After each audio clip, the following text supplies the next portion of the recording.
po sa ating lahat, kumusta, mapagpalang hapon.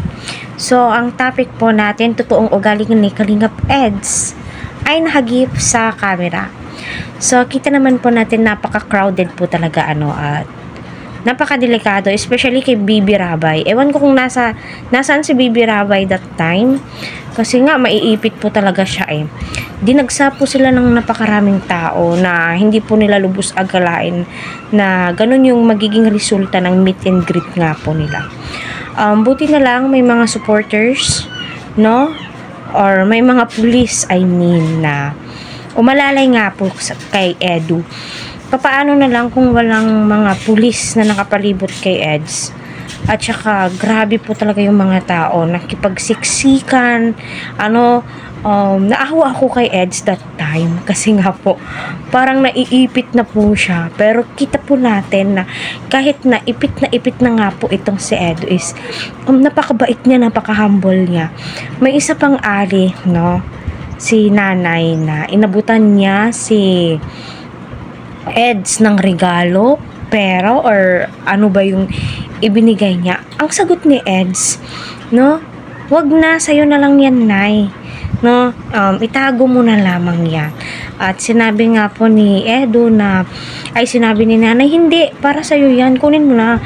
Parang ipinagpipilitan nga po ni nanay na ibigay yung regalo, no. So para sa akin, no, galing po yun kay nanay, bukal sa kanyang puso na ibigay.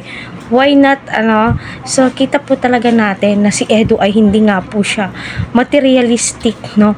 Hindi po siya kung ano yung ibinigay sa'yo, parang nahihiya po siya kasi sa dami ng tao. So alam naman po natin na pinag-ipunan siguro yun ni nanay na ibigay kay Edu para sa ganon pero mapaproud ka po talaga kay Eds kasi di po siya hilig or ang gusto niya, ikip na lamang po ni nanay, no, hindi na lang niya tatanggapin sayang naman, so siguro, no, sa susunod na meet and greet po nila, di ba, ang haba ng video, andoon na yun, nakuha na po ni Edu yung para sa kanya, so masasabi mo talaga na napakabait ni Edu. Hindi po siya yung tipo ng tao na inabutan mo, kukunin niya agad, no? So, lahat naman sila, wala akong masabi.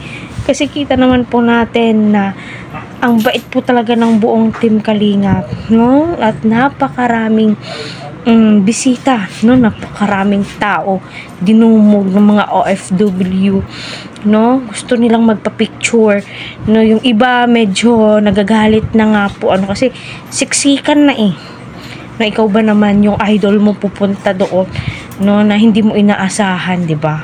Kahit naman siguro ako kapag pumunta si Eds dito at saka ang buong team, ganun din po yung gagawin ko, di ba?